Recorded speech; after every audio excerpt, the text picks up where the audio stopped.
Good thing your iPhone's fixed. Hi Blake, thanks for meeting me during Dead Week. Could you introduce yourself really quick? Alright, my name's Blake Harlow, also known as Skeletor. Sweet. How did you come up with the name DJ Skeletor?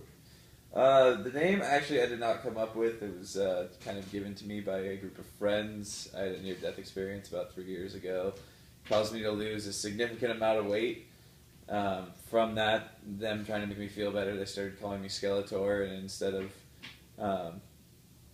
trying to ignore it, I just accepted it and turned it into a brand.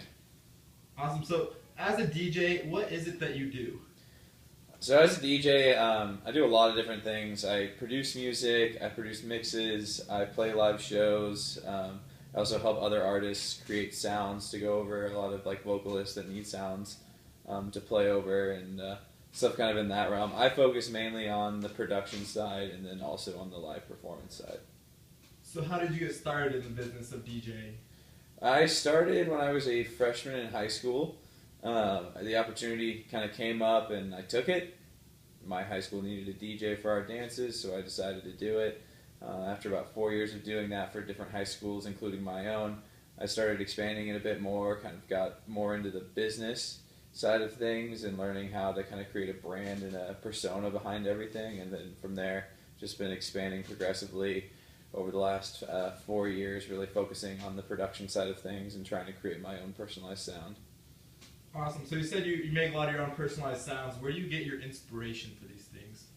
I get a lot of my inspiration from other artists, and then also just from things that I tend to hear on the radio. Not like the regular conventional radio, but like on internet radio stations and stuff. The main artists that I kind of tend to focus towards are Cap Slap, Blau, Nicky Romero, guys like that. A lot of the mashup artists and some of the younger guys, some of the newer ones that have been bred into the newer technology that is how we make music today. A lot of the older producers are used to a lot more analog stuff, and I don't have access to that kind of stuff.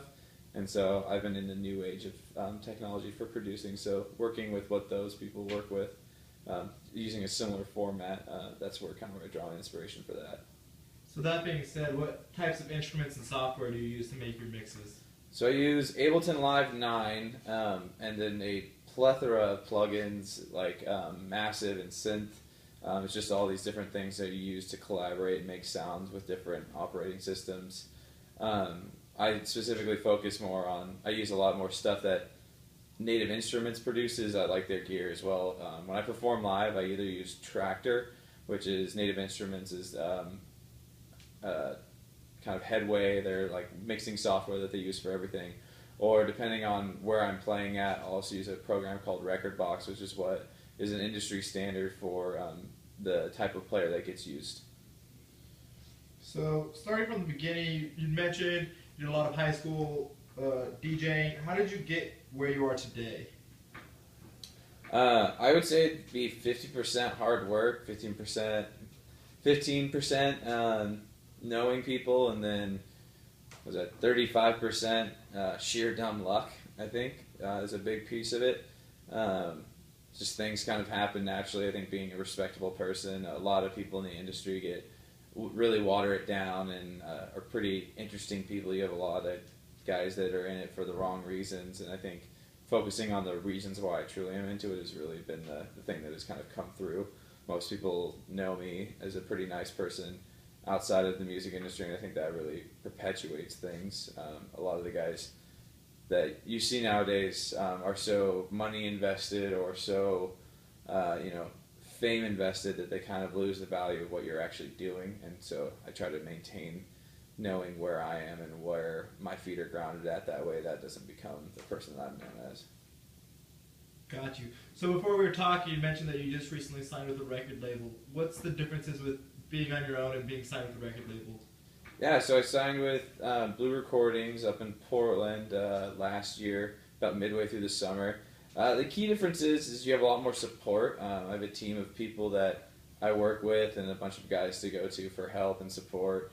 And also when I release tracks, it releases under their name, and so they help promote things. And basically it's signing on to getting a team of people that are all like-minded and are trying to help you get to where you want to go. Got you. So with that carrying forward, what are some of your dreams for the future? What's the ultimate goal? The ultimate goal would be to do this full time and be able to live comfortably and travel the world and play different shows. I've been trying to switch away from playing nightclubs and focus more on big festivals and outdoor events and things like that. I think there's two different styles of DJing that happens in those two scenarios, and I tend to gravitate more towards the festival crowds and the bigger crowds that you get for longer events and things like that. Got you. So if somebody wanted to get into business of DJing, what is something that they might need to know? Something that they need to know is, at first, it's going to be a lot of hard work, understanding and learning everything. It's a rough learning curve. It's all the skills, though, that you need to do it are not impossible, and then you got to kind of trust your own creativity with it all, too. That's the unique part that people will cling on to. A lot of people, especially nowadays with technology, hear a lot of different artists all play similar songs or the same songs even, and it is how you play it and how you make it your own and unique that helps you stick out a lot. It's like kind of like being a cover band.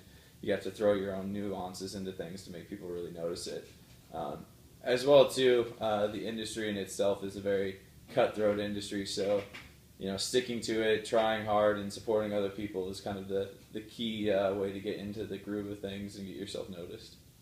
Got you. Do you come up with a lot of your own original beats, or do you more take what other people have and remix it your own style? I think it depends. I tend to start with other people's stuff and try to remix it. It's been a hard learning curve for me getting really into producing. It's something that some guys spend 20, 30 years learning how to do. And so I'm just now getting my feet wet into it. So from a technical standpoint, it's a lot easier for me to take other people's work and manipulate it and make it my own. That's why I focus on mashups a lot, because you take drop lines and vocals and different pieces, and you all kind of get to piece your own, basically get a new puzzle, and you get to piece it together your own way. And I like that because it's a little bit more faster paced. I can kind of make more stuff with it, and because I like using stuff that's already recognizable, because it gets something people to cling on to as something totally original, which some people will kind of pass by until you have that status where everybody kind of knows, okay, if this is this person creating it, then I'm of course going to listen to it. It's kind of when you reach that top tier level of artists, those are the reason why they're successful, is because you believe in what they've already done. And until I have that established, using what they have already created is not necessarily a bad thing. Well, that makes a lot of sense. Thank you, Blake, for meeting with us. Blake's currently a mechanical engineer here at Oregon State, so he's still got lots of studying to do. Thank you.